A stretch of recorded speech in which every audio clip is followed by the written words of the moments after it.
If you need just one more little nudge to get out the door or to get out the mat or turn on the exercise video today, then this post is full of reasons to exercise after 50 unrelated to weight loss. And you might want to put this in a bookmark so that if mojo is waning, you come back to it, because there are dozens of reasons, and I point them out very specifically with specific research. And I link to all of those too. If you're a prove it to me girl, I got you covered right here. I'm Deborah Atkinson. You're listening to Flipping 50, where I address your top concerns, struggles, but most of all, we hope to inspire you to change the way that you age based on changing your expectations. So you demand better for you in this second and better half. I want you to have the energy and the vitality that you want, need, and deserve. So I share how to move, what to eat, and how to change your mindset to do just that. And while I'm doing this live, just a little FYI, shameless plug, because it's for you, girl. I have a $49 10-day Hot Not Bothered challenge. If you do nothing else, you do the 10 days. That's $4.90 a day, less than a cup of coffee at you know where. And it will be so worth it for you to connect what you're doing, how you're doing it. As I lay all the days out for you, all you have to do is book the time with yourself. And then I whisper in your ear before each workout, here's how this is connected to supporting your hormone balance. I'll put the link in the show notes, but it is HNB dash challenge, and time's running out. Okay. An article this week in the NYTimes Well post on August 24th of 2022, as I'm doing this live, got the attention of exercisers. Here's how it happens. The article relayed a recent study in the British Journal of Sports Medicine that was published August of 2022, so very fresh, connecting exercise to longevity. Not for the first time. I mean, we've been doing this since the 90s. We knew that it was not just improving longevity, because nobody wants that. I mean, we're not trying to go to 110. What we want is, if our expiration date is going to be 89 or it's going to be 93, we want our health span to also be that long. We're trying to close the gap between our healthy and active years and the end of our life, right? So ultimately, that's really what we want. So the study itself was not new news. And hearing the exercise that you're doing, however, has very specific benefits. It reinforces your choices and your commitment. And that is, people were sharing this with me. I already subscribed to the NYTimes, and for this reason, if they write about it, the general public is just becoming much more aware of it. Even if it's not a brand new study, and sometimes that is the case, they are writing about something that was maybe published 6 months ago or 12 months ago. But what they've done is pull it up. Like, they pulled it up to the top of the pile and they're like, look at this. But what is happening for our psychology, for you and I, if we are exercisers, we are like, look at this. Go me. Here's how I'm benefiting. I'm so smart, right? And, if you're not an exerciser, it will heighten your awareness of this is good, and maybe this is another reason why I need to get back to it. Unfortunately, this kind of connection to longevity is probably not something that will get us off the couch if we're in a little spell of inactivity. We want immediate gratification, let's face it, right? So you're going to a wedding in the first week of October. That's motivation, right? If I'm giving yes in the end of August, I want to look good in the dress. It's like, right? So those kinds of things will always, eternally, and I think it's just wise to accept it. And whether you would say that's just vain, I don't know. I may think we all have a little vanity, right? We all have an ego, but it's also about confidence. If you go to the other side, just, feeling confident enough to walk in the room, knowing, you're going to a wedding. Think about it. You know people there. And if you haven't seen them for a while, which often happens at weddings or funerals, without intentionally doing it, we all judge. Like, how do they look compared to the last time I saw them?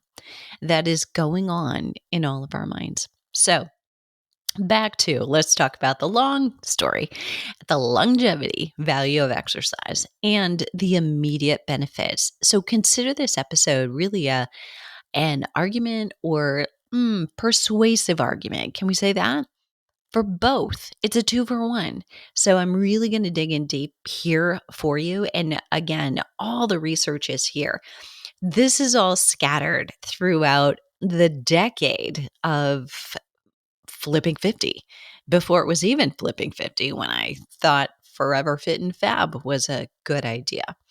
And that was because flipping 50, the domain wasn't available, by the way. But Voice for Fitness was my website prior to that. And when I kept getting asked by colleagues, like, what is that? I thought, maybe better to change.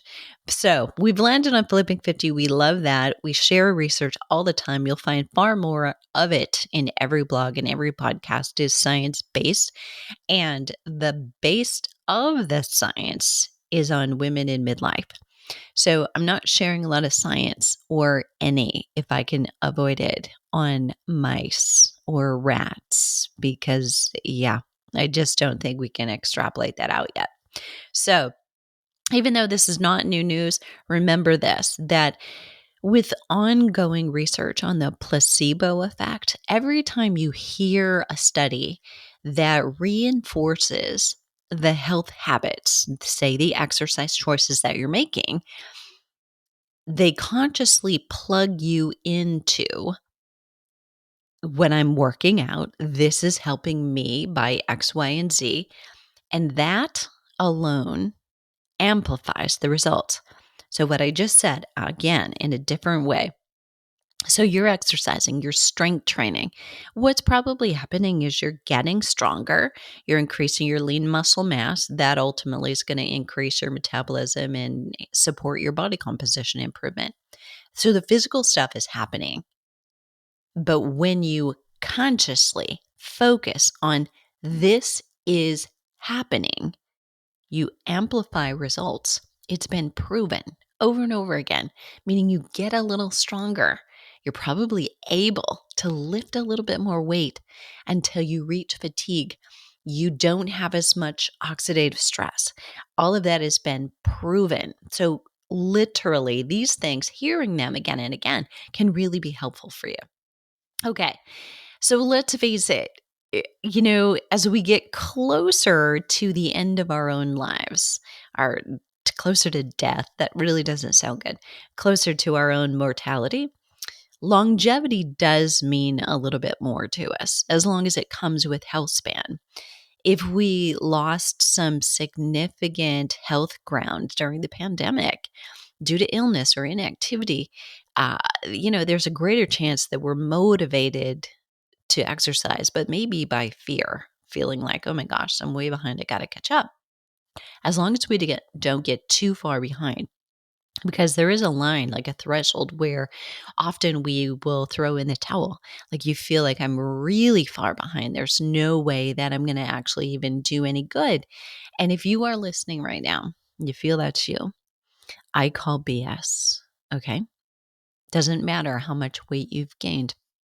It doesn't matter if you've gained weight and you weren't even trying to gain weight. In fact, you were trying to lose weight. Do not give up, because there have been studies for 25 years now that show frail people in wheelchairs in their 90s who begin lifting weights get stronger.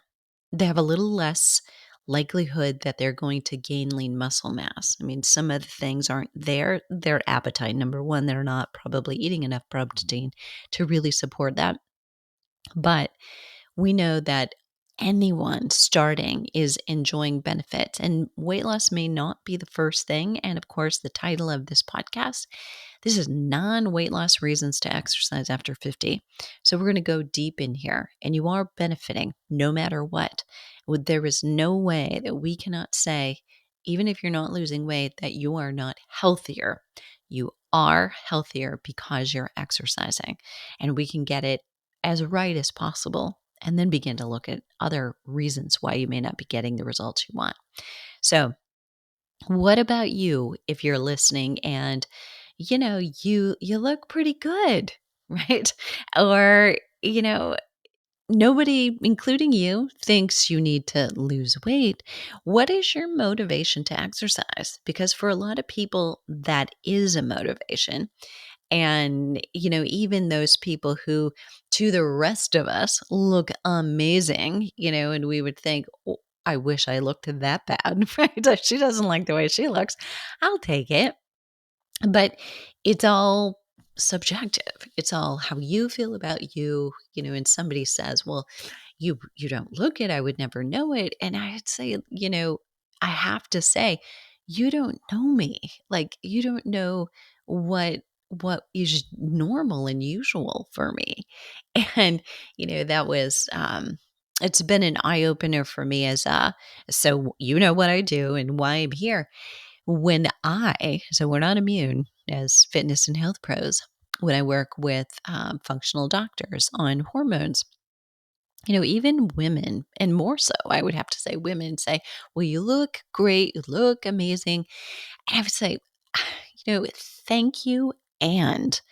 But this is not me. Like, I'm like having an out of body experience here, right? And I would have to explain if I was getting started or switching ducks because I was like exhausted. Not tired, just exhausted my venues with one doctor. And it's just like, we're not getting anywhere here. And you're not listening to me. I was like, my weight, my size, just the way I feel, things are off. And I don't want to go back to where I was. I know I can't do that, but I do want to experience this better, this moment I'm in better, because I don't believe I should have to, take all of these things on and just say, well, this is just a part of being 58 right now. So, how do you find those reasons to exercise that are, not at all related to weight loss? And I think that is really something we're all going to need to tap into, and especially those of you that look too darn good. Okay. So, first of all, let's dive right in with stress kills. Directly, not indirectly, but directly associated with over 85 diseases. So if you produce endorphins from exercise, serotonin and dopamine, all responsible for a good mood, basically, in that they are released during exercise or after exercise, then your cortisol level is correspondingly low. And I say correspondingly, it's like cortisol didn't magically go down necessarily. It may have some effect. However, what does happen is your serotonin, that's a good guy. Your dopamine, that's a good guy. Your endorphins, those feel good hormones, are all sitting on one side of the teeter totter, but ironically, they're light. They go up like helium, and cortisol will go down. So they're sitting on a teeter totter, and they can't both sides of that teeter totter be high. So if one goes up, the other one goes down. And so relative to your cortisol levels, if they go up, then cortisol is lowered, meaning your coping skills are better. Stressors don't necessarily go away, but you can handle them. So when you produce those feel-good neurotransmitters, you can not only can you be in a better mood, but you decrease your risk of disease. How much exercise does it take to do that? I'm so glad you asked. Jogging 15 minutes or walking just comfortably for an hour decreased the risk of depression by 26%. And that's a big deal considering 41% of midlife women deal with depression and 51 deal with anxiety. Those are huge numbers, friend. Okay, number 3. So if I've tapped into 1, you get to be in a better mood because you exercise. 2, you decrease your risk of disease. Number 3, we're on, you sleep better. I've mentioned this over and over, but it's worth repeating. 10 minutes of self-selected exercise intensity improved sleep quality by 33%, just according to National Sleep Foundation polls and surveys. So in a self-report, basically, they took you aside on the street and, that kind of thing. So it's just self-report. So it's very, comfortable, but isn't that enough? Right? It's not necessarily we have to hook you up and look at your Fitbit tracking your sleep. You know if you slept better, right? You wake up in the morning, yeah, or no, not so much, right? So it's super easy. Past participants so we're talking 10 minutes the next day, you will report potentially that you slept better at night. Past participants in our 10-day Hot Not Bothered challenge, and I mentioned that earlier, said they'd experience better sleep by the 3rd day. Now, I've got to admit, that wasn't like I set out to have this challenge and I want sleep to improve right here. And when I ask people what their goals are coming in, that is often, well, I want weight loss, I want bone density, and I want better sleep. And here's the deal. I have to say, whoa, that's us asking a lot in 10 days, right? And I can't promise bone density. I can promise you'll learn about how to get on the road to increasing your bone density in those 10 days and to increasing your energy and your sleep and libido and all of it. But, experiencing better sleep by the 3rd day just makes me smile ear to ear. And it tells me that potentially the woman who wrote that, several women have, but we're likely just doing the wrong exercise prescription prior to starting before, right? So either not doing enough or doing too much, either one of them will kill sleep. And so it's kind of finding that sweet spot. If you need a reset, this is it. Okay, number 4, you have more energy. Now, this one may naturally be tied to sleep. You sleep better, you're going to wake up and probably have more energy the next day. And the opposite is also true. You're not sleeping, you're going to, not feel good, no energy. But you also produce more mitochondria and you improve the health of your mitochondria when you exercise with adequate intensity. And mitochondria really are responsible for overall energy. And we're talking like in every cell, the billions of them in your body. But it is that energy production that then in a bigger way makes you have more energy. The thing we all like want, like, how do I get more energy to want to do the things? Like, I want to, have a clean house. It's just I have no energy to do it. I want to plant a garden. I want to, go here. I want to stop saying no when people ask me. I want to say yes because it's appealing more than the couch, right? But mitochondria are responsible and you're improving them by the right exercise. Again, it has to have the right intensity. This one's tricky. Those who are over exercising, those who are under exercising, let me say that again. Those who are over exercising or under recovering, or both. And you could be one or the other more. So the exercise may be just right, but you may not be recovering either because you're not taking enough rest or because you're not taking in adequate calories or adequate protein, you're getting sleep or avoiding other stressors in life. So it's very hard to, if you take 2 people, one who is a CEO runs their own business, super busy all the time.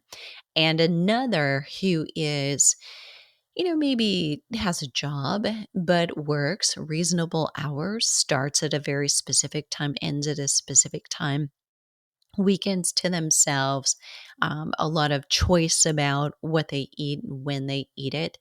You apply the same exercise training program to both of them. Say they're both training for a 10K or half marathon or some reach for each of them. The one who is able to recover the best will probably outperform the one who may be driven in type A, but with too much stress and lack of recovery, you're not going to get that progress. So think about it this way. I mean, if you're over exercising, under recovering, or both, you're sabotaging yourself, thinking that feeling lousy while you're training will someday miraculously make you feel more fit. Not going to happen. The winner is almost always the athlete who shows up for a game or a race better rested. Always better to undertrain, do one fewer workout, not one more. So, playing the game of life versus a sport or a race, it's the same. Contrary to popular belief, the right exercise curbs a crazy appetite by controlling blood sugar, and it improves a sluggish appetite and decreases cravings. But the sluggish appetite is improved because things get moving. You move on the outside, you move on the inside, meaning, yes, you're pooping better. Your food is going through, motility is happening at the rate it should. And your thyroid, which contributes to metabolism, is also going to improve. So these are big pieces. And a lot of people used to, so this is the myth, used to worry like, when I exercise, I get hungry all the time. Well, part of that may be in the past you short sheeted yourself on the calories you needed for the activity that you were doing, and or you were eating a low fat all the time and just carbs, like the bagel epidemic, right? What happened then? Well, an hour or two later, you were hungry again. You wanted another bagel. Well, honey, have a little protein. A little fat would do you far better, right? And it's actually going to sustain you better. All right. So here's something you've got to consider. You're going to find that you have less risk of visceral belly fat. So it's reduced by 6%. Visceral belly fat, the kind of that's stored in the gut, becomes a heart health risk as well as cancers. Over 12 weeks, women in postmenopause reduce their visceral belly fat by 6%, specifically location-wise, 4% overall fat, using high intensity exercise training. But you need to know insulin sensitivity didn't change from the exercise alone. So for all of us listening, realize that it's going to help, especially more so if you are increasing your lean muscle mass. However, you're probably also going to have to tune into the amount and the kind and the time that you're eating carbohydrates. So just a very quick tutorial on that. I'm not going to go in depth into this because I want to keep the train of thought we've got here, but you want to make sure that you're using what we learned as complex carbohydrates, but it goes deeper than that. It's resistant starches. So there are certain kind of family of carbohydrates that are resistant to storage as fat. Those are the kind we want, because the problem with carbohydrates, more so than eating fat, is that they rapidly get stored as fat. So as soon as your muscle glycogen, that means your energy resources that are restored back in your muscle for energy for the next workout, and your liver are full, like full tank of gas, you wouldn't keep pumping, right? Well, if these two, your muscle and then your liver, are full, any excess carbs you have are going into storage. right? And it becomes a problem in midlife that we become a little more sensitive to carbohydrates, meaning more insulin resistant. And that you've got to pay attention to probably reducing your overall amount of carbs that you're consuming, not eliminating, because that's not a great thing for cortisol energy levels, especially if you are an exerciser. We need them, and we need them to create muscle, actually. So important that you just realize reduction overall, switch to the type and the timing. Couple examples of resistant starches would be a sweet potato and a white potato cooked and cooled. The enzyme changes. Interesting, right? So important. Very recently, an article was published about is a sweet potato really better? And I think it was on Today or the Today Show that publicized it. And I didn't have a chance to open it up and really dig in whether they looked at resistant starch properties, because that's a huge one when we're talking about you and I, women in midlife, especially. Okay, when you have an appetite and healthy metabolism, and I know that this gets to when you talk metabolism, it usually is tied to discussions of weight loss, but remember, we're not going there. You may also, though, feel more frisky. I mean, let me know. When you're constipated, do you feel like, let's have sex, honey? Not so much. Okay. I'm sorry if it's a family show and if you're in the car driving with small children. But you, when things are moving more freely and flowing and everything is better, you've got a healthy appetite and you're probably pooping and digesting better if you don't have an appetite and you're eating very little, just 2 meals a day because I'm never hungry. I mean, the way to turn a fasting lifestyle on is not because, well, I'm already not hungry, so I'm just going to call it fasting. I think instead we have to look for clues. It's like, why are you not hungry? I mean, you're an active woman. You make lots of decisions. Your brain needs carbs. You make lots of decisions during the day. Having an appetite would be normal. So why aren't you? That's what you want to be asking, because that's not normal, right? So is it that your thyroid isn't working? Is it that you've got some gut health issues? So even if you're eating good food, when you do eat those 2 meals, you're not absorbing the things that you're eating. So those are all things to consider. So, okay.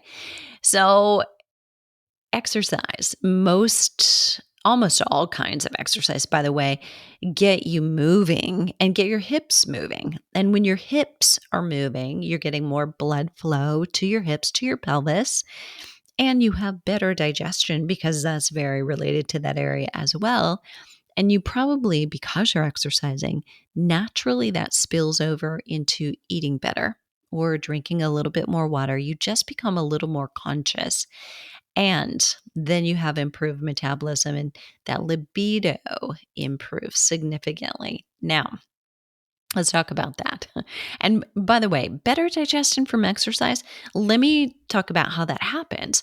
So, in a study that I'm sharing, here's a quote unquote from the study: exercise, and again, though, this is not under exercising and not over exercising, sweet spot. Exercise can enhance the number of beneficial microbial species and enrich the microflora diversity in your gut and improve the development of commensal bacteria. And I don't know if you've ever done a stool test. I have. I don't know why, but I seem to have a propensity for getting irregular ratio of good to gut, poor gut health. And I think some of us are just a little bit more sensitive than others.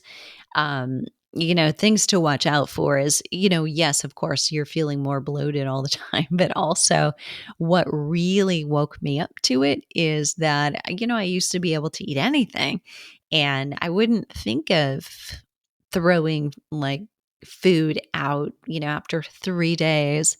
I would have leftovers if we cooked it on the grill on, say, Tuesday. And then maybe I had leftovers on Thursday and I would have the last leftovers on Friday. I would not be afraid to do that at all.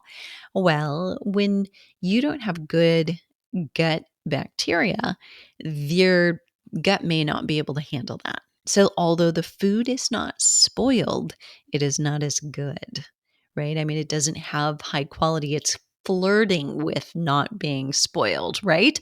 So, or flirting with being spoiled. It's on that line. And my gut can't tolerate that anymore. So I'm all of a sudden like sensitive. I'm like, really? Oh my gosh. That was never me. So exercise though in the sweet spot, and I'm realizing, okay, maybe I'm under exercising for what my body likes, because let's face it, I'm running a business. It's got two arms. I'm training trainers, training health coaches how to be better coaches themselves with women in midlife. And I'm coaching all of you, right? So we've got hundreds of thousands of women going through programs, doing maybe our membership, doing short programs, longer programs, challenges, and a team. Right. So there are things that get in the way. So even I, sometimes have to downshift in the frequency and the dose of exercise that I do per what I'd really rather be doing, right? So let's talk about libido and exercise. All kinds of exercise really help your libido. By the way, I did episode 3 of Flipping 50 TV was all about libido. It's a very popular question, and I'm going to link to that in the show notes. More exercise was associated with less chance of sexual dysfunction in a recent reference study here. However, overtraining or exercise that exacerbates your adrenal fatigue, if it's already present, will have the opposite effect. The types of exercise include weight training that stimulates testosterone. And for both men and women, really, they get into the weight room, stimulate testosterone. If they've lost sex drive, it actually can come back pretty quickly for them.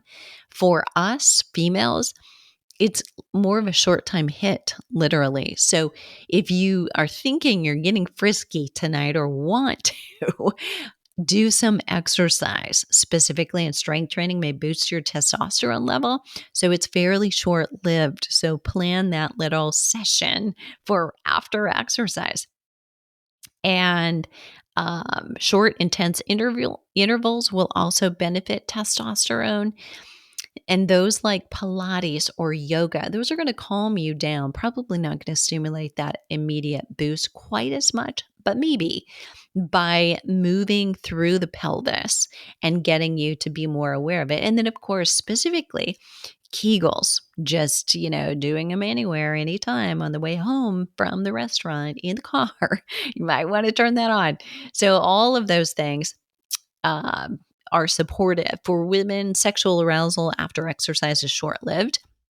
There may be an overall level, say, of sexual activity in women who are more physically active. However, the rise of hormones that improves sex means shortly after exercise is a good time for, well, a good time, right? You heard it here first. So, in case you didn't know, exercise is one of the best things that you can do for your brain. So, let's go right from the bedroom to the brain. And aside from happy transmitters, we started with putting you in a good mood. More muscle mass is associated with reduced risk of Alzheimer's and dementia. Here's how that played out. For every 1 unit of muscle strength, now this is in a study, and I can't tell you, I don't know if 1 unit of muscle strength, how they were measuring that. They would have to have made it relative to all people participating. So we couldn't say that's 5 more pounds, because 5 more pounds for a small, 5-foot flat woman versus a 6-foot big brawny man, it's not the same. So they categorize things into units, but there was a 43% decrease in the incidence of Alzheimer's disease for every 1 unit of muscle strength that was gained. What types of strength training? It had to be the minimum dose of 2 times a week strength training, where Alzheimer's disease was already present. And what they did was used machines with those people again. Now, I'm not suggesting you need that, but this is with people who already had Alzheimer's disease. So imagine giving them dumbbells. I mean, that's going to be an out of control situation, right? So sitting them down in a bench, very stable, very safe, no need to stabilize otherwise in their body, and you hold the handles, there's only one direction to go. That's part of the benefit if you need it, right? And it's also part of the drawback. If you are living a life 360 degrees, I want people using free weights as much as possible because you need to move all those. If you're just focused on bone density, you're not going to live a very good life. You've got to, again, have those reaction skills. So, although you may want 10 minutes using a leg press and chest press in a row, in order to lift heavier safely, if you can't otherwise do that with dumbbells. But we've had women in our community gain bone density working with free weights at home during the pandemic. It is very possible. So, realize that you're going to hear everything from yoga will increase your bone density. And it's true, but it's probably most true for you if you're coming off the couch and you were doing nothing else, right? After a certain point, you're not going to continue to gain bone density from doing yoga. So you've got to increase as possible. And one of the only ways or best ways to do that is with strength training, where you can reach muscular fatigue and have the evidence in the weight you're lifting and the number of repetitions you're doing that tell you, yes, I'm on the right track. All right. So back to exercise for Alzheimer's disease, the machines, the 2 times a week training, and they added power to it. Now, I've been across the country prior to the pandemic talking about fast twitch muscle fiber problems because nobody else is really talking about what is that, but it's doing those rapid kinds of reaction skill drills. It's also using strength training, but with a speed component on the lift. It's totally in control on the return. So it's not momentum moving that, but adding power can be very important. We're going to do some medicine ball exercises. I'm going to be demonstrating them next month in our membership and giving them an access to how do we increase power using this tool. So there are a lot of ways you can get to power, but that was an important piece of cognitive outcome. So that, and then they played cognitive games. How did they do that? So here's something to try. As you're doing your repetitions, count by threes as you're doing them, or recite your phone number backward between sets. Learn somebody else's phone number and then recite it, memorize it, and then start doing that backwards once you've got it memorized.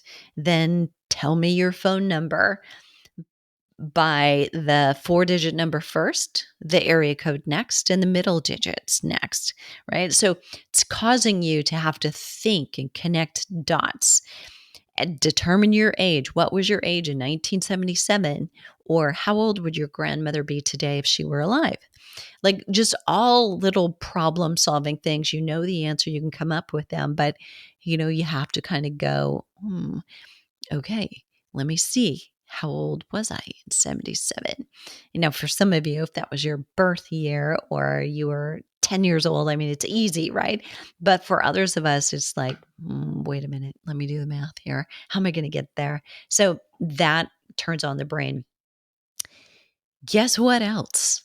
You're more attractive because you exercise. There's no faking health. Not really. You can definitely buy anything these days, but implants, which run a risk, Botox, hair extensions, nails, you name it, you can buy them. But one thing you cannot fake is real health. Your eyes shine or they don't. Your skin glows or it doesn't. You're breaking out or you're not. Look in the mirror when you exercise and you'll see it, right? You will see increased circulation and what that does for you. The elimination of toxins from sweat, as well as just you're getting things going. So you're removing more for a short period of time, doing it a little bit faster, waste removal internally. All of that adds up. There is no way to fake that. So I'm going to give you an example of increasing circulation and what that can do for you. Besides improving lymphatic flow, that can decrease puffiness around your eyes. So the morning before a photo shoot, for example, my photographer found me very accidentally about an hour before we were supposed to meet. She walked into the gym. She's like, I can't find a water fountain anywhere. And they said there was one in here. And I'm like, hey, what are you doing? Right. And I'm in there about an hour before our shoot doing a quick 20-minute interval session because I didn't sleep very well and my eyes were all puffy. That's just a trick to kind of get your circulation going. So science shows that the skin of aging athletes is more resilient than that of couch potatoes. So that brings us back to the conversation really about mitochondria. So all of that change in circulation, the healthier skin, and the thickening of the dermis. Because as we age, when you thin, and your skin thins, is when you start to see cellulite. And it's also when you start to see more lines and wrinkles from thinner skin. So if you have a higher quality, thicker skin, it, in more ways than one, right? It actually will help you. But it's about boosting the cellular level production of mitochondria. Back to that again, where you change the way you age. So I'm going to link to an episode where you can listen to the explanation of mitochondria and the benefits too of algae in your diet to improve your skin. And the bonus, the last one for exercise, is confidence. If you're lifting weights specifically, and maybe also yoga, Pilates, because they can change posture, the change in that posture is reflected in the way you carry yourself. And I don't just mean, okay, well, I just said the obvious, but I mean the way you carry yourself into a room, the way you hold yourself. Look, you know, every head turns when a beautiful woman walks in the room. But people can't take their eyes off a woman who exudes confidence. And I'm going to tell you a little story. And this is not meant to be an ego driven story, but the other day, I was coming back from a conference and I presented early in the morning. And I am an old school raised by conservative parents. So although I'm at a fitness conference and it would be very appropriate and I would be in very good company to be dressed in my Lululemons if I wanted to and be in sports shoes. But when I present on a business topic and I'm doing a lecture, even if I'm doing a lecture on an exercise topic, if it's a lecture, I think dressed appropriately means I'm in business attire. So I do. So I had on a dress, I had on reasonable heels, and I wore that to fly home. And the eyes you can feel people's eyes because nobody dresses like that when they fly anymore. I mean, it used to be when I flew with my mom and I was, in my late teens or I was in my early 20s, we would dress up. I mean, that was something I learned or observed, but got better service and they're just dressed a certain way. And I remember then in the 90s, I would wear warm ups, like cute, warm up pants and, the parachute pants things and be very comfortable on planes instead. And today it is just like a free for all, right? You go to the airport, you can't believe people are actually flying.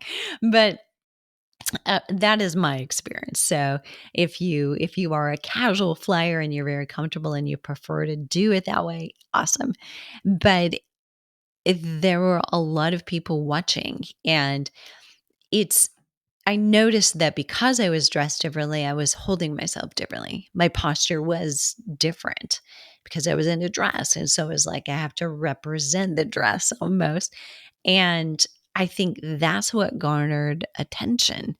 And it's just an interesting thing, but I believe that's a spillover as well from exercise, from lifting weights, from shoulders back, head high, very different. I'm also drawn to watching people when I'm anywhere, but in the airport, very good place to watch. People's heads are down at their phones. Doesn't matter who or how old, but we are definitely a society struggling with forward head hang, um, cervical spine issues, upper back and neck problems. And a lot of it is self induced because we're looking down all the time or we're looking down at phones. And I think that can change much more easily. So, for midlife women, coming back to this whole issue of confidence and self esteem, not just body confidence, just self esteem overall. Women in midlife go through so many changes, some of which they feel they can't control, and they deal a blow potentially to the self esteem or to your body confidence. And exercise, in one study, was proven to add a big self esteem boost.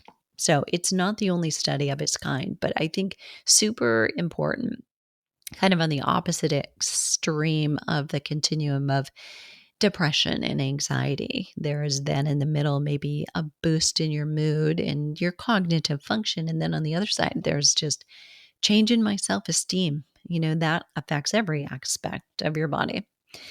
Okay, there you have it. I'm going to give you a quick summary of those 10 things. Actually, and I gave you an 11th, which was a bonus. So, running through them again for you, non-weight reasons to exercise after 50. Number one was better mood. Number two, decrease your risk of disease. Stress is tied to over 85 diseases. Number three is sleep better. Number four, more energy overall for every day. Number five is crazy appetites get back in control. Number six, a boost to your metabolism. Number seven, better digestion. Number eight, a boost in your libido. Number nine, reduce risk of Alzheimer's and dementia both. That was a significant number, by the way, in case you missed it. And 10, just skin. So improving your skin quality from exercise. And number 11 was the boost in confidence. So, which of these is your biggest non-scale reasons to exercise? Which ones did you find maybe were an aha versus I've heard all these are just reinforcement, but this was the one that I really love.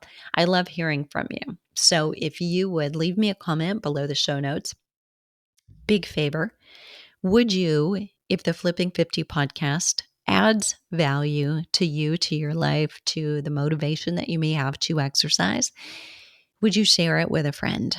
So we really depend, you, me, all of us depend on other women having the right mojo too, so that none of us are swimming upstream. I mean, it shouldn't feel awkward to take care of ourselves, to say, oh no, I can't meet you at this time because I'm going to exercise. Or, I know you want to go to Cheesecake Factory, but I really don't eat like that anymore. Could we go here instead? It makes it easier when we're all consciously thinking in the same way. So if you would share it with a friend or two by posting it on your own timeline and social media or by emailing it, I would so appreciate it. So you can find show notes at flipping50.com/reasons to exercise after 50. That's 50. And don't forget, there's 2 days left. That's it to register for the Hot Knob Other Challenge. So if you're in, you know you need to be in, or you've got a friend who could say, yep, $49 is worth the investment in me for 10 days, I'm doing it. And literally, by the way, these 10 days, the exercises are released one a day for 10 days, and then they disappear. So there is no catching up. I wouldn't want you to over exercise. That's our antichrist here at Flipping 50. So I'll leave a link in the show notes so you can get there. But you'll find those at flipping50.com/reasons to exercise after 50. What are you waiting for? Let's start flipping 50 today.